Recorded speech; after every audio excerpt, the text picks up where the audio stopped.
Arita mga higala, pagkunikta ngadto sa Dios. Unsaon nato pagkunikta ngadto sa Ginoo kanang bag-o pang magtotoo?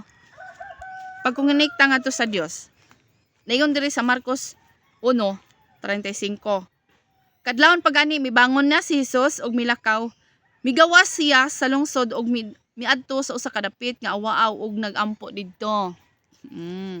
Ngano man, ang kana bitong mo nindot kay mag like pares karon, mingaw kaayo, no, nindot kaayong paminawon ang mga kuanhoni sa langgam.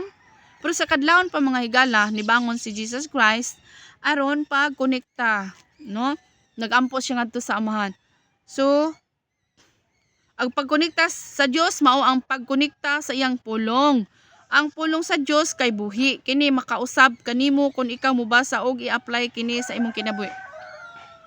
Una, mensahe, sugo, saad, pasidaan, kinaugalingong aplikasyon, paghimo og inadlaw nga talan. So mao ni siya nga kanunay ta magabasa sa pulong sa Dios. Unsay atong mabasahan sa pulong sa Ginoo kanang atong i-apply sa atong kinabuhi, no? Atong i-apply sa atong kinabuhi kay mao ni pagkonektar ngadto kaniya. Unsaon din nato pagkonekta? Una, bangon ta, Lord salamat. Lord salamat sa mga pulong nimo karon akong bagabasahon na makasabot ko sa tumang kasayon. Magkonekta kita sa Ginoo. Ug ang pagbasa nato sa pulong sa Ginoo nga ang Holy Spirit na mao'y magatudlo. Diri sa Marcos 1:41. Naluoy si Jesus kaniya og gihikap niya ang sandahon og miingon, "Buot ko mamaayo ka." No? So daghang mga milagrong gibuhat sa Ginoo. No? Og kita usab karon nga bag-o nang binuhat sa Dios.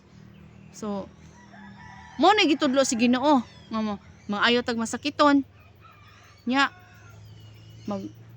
inana ba mga kuan? Pero mo lagi gikuan na. Ikaw kay balo ka unsay tawag sa Dios kanimo, unsay gasa nimo sa Ginoo, buhatan na.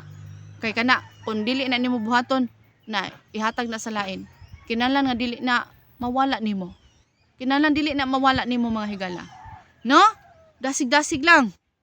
Diri sa Marcos 1:45, apan milakaw ang tao og nanugilon hinuon sa tanang katawan mahitungod sa nahitabo.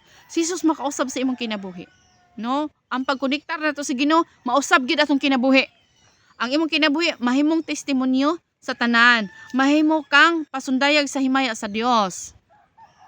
Ang imong connection sa Dios mahimong yawi para sa ubang mga tao aron makaila sa Dios. Tuguti ang Dios nga mogamit sa imong kinabuhi aron mangisda og tao. So mo na siya gitudluan ta unsaon. Humana ta na luwas ayo pasagdi. Nga ang mga tao sad dili mo masultihan. Ano man? Panilngan ka sa Ginoo niini. Panilngan ka sa Ginoo niini.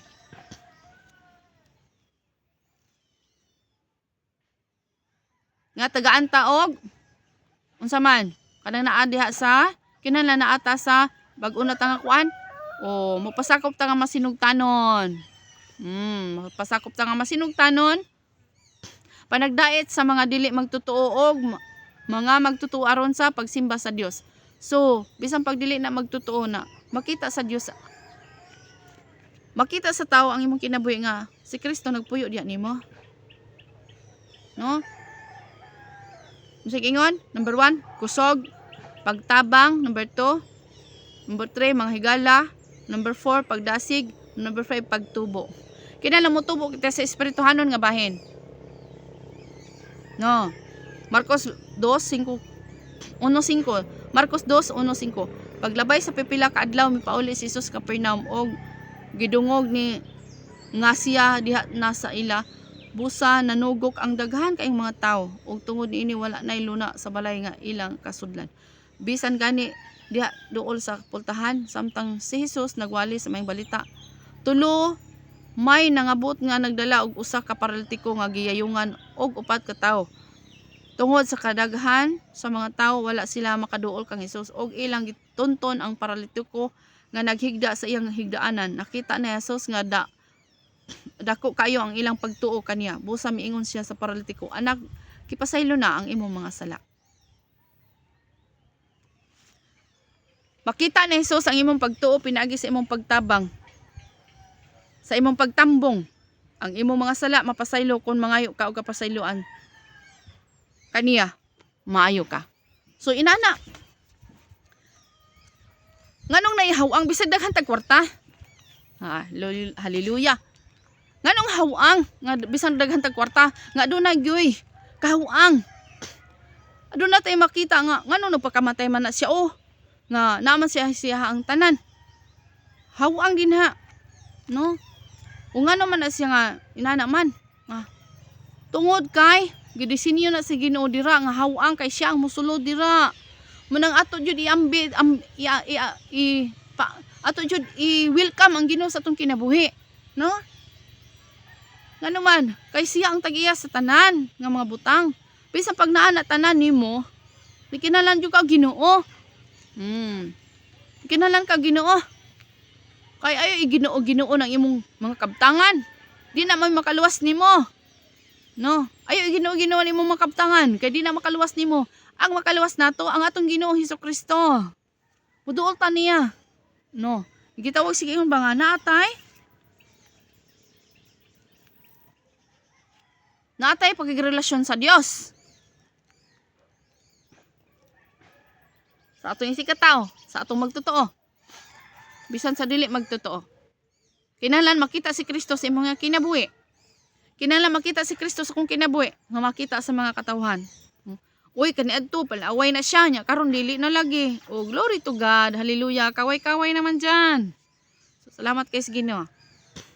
No? Og nagbuhat kag ug nakay gasa sa paghiling sa mga masakiton, go. No. Og kung aduna kay mga gasa niini.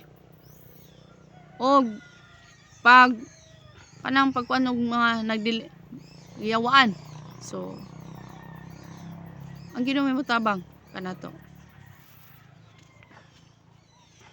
Kung na mahigala, buhata ka na. Kaaron dili na kwaon sa Ginoo kanimo ibalhin sa uban. Glory to God. Hallelujah. God bless.